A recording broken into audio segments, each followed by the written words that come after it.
What's going on, guys? So I did an Instagram Q&A a couple weeks ago, and somebody asked a really great question about returning to sport, but their question was about being mentally prepared or mentally ready to return to sport. So their question said, do you have any tips on improving psychological readiness to return to sport after a major injury? So in this instance, we'll talk about an ACL tear or a knee injury that maybe required surgery, and you've had a long layoff and you're coming back to training jiu-jitsu.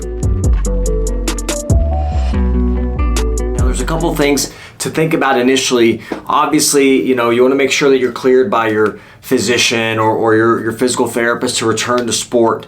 One thing that I found that's really helpful, and I think that you can definitely start the process even before you start your return back to sport, is visualization.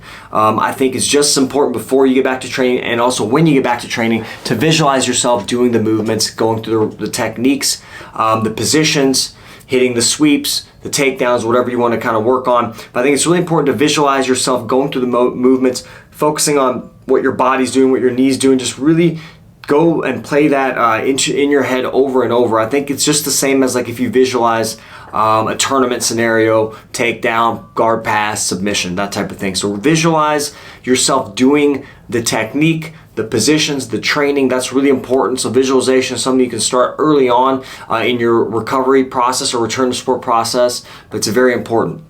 The other thing that I think is very important to kind of build some confidence steadily is exposure. You want to do gradual exposure with yourself as far as return to sport. So if we're looking at jiu-jitsu specifically, you want little wins and build off of those little wins. That may be that you just start solo drilling and moving into the positions that you need to get into. For example, a technical stand-up, hip escapes, things like that. Just start getting into those solo movement drills and build confidence in a controlled environment. The next thing you'll do is you can do some positional drilling. So it may be from closed guard or whatever position you're comfortable. You start drilling into controlled, very little to no resistance from a partner, and you guys kind of work that way and work on your sweeps and also getting swept. Also figuring out how your body reacts and responds to being swept or being put in a certain position.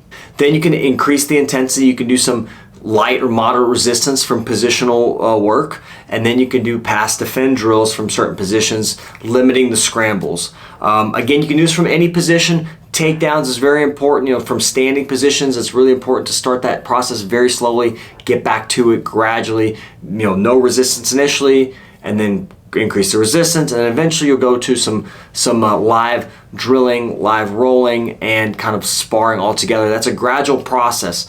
The amount of time you'll spend at each stage in the game is going to be very specific to you and your comfort level. You have to build up slow and gradually and make sure you feel confident and feel good about the position, feel secure, because you're basically ultimately trying to develop a trust of that knee or of that joint that's injured, because if you don't trust that area, if you don't trust the knee, for example, you might hesitate, and injuries can occur, with hesitation or uncertainty or freezing. So just make sure that you build that confidence each time you go, and you do a little bit more gradually, and then you build that confidence and get those little wins under your belt to where you feel good and you actually trust your knee and trust the joint to do what it's supposed to do. And so that's really important. And another thing you can look at is a questionnaire actually specifically for psychological readiness for return to sport. And that questionnaire is called the IPRRS, and it is the Injury Psychological Readiness Return to Sport.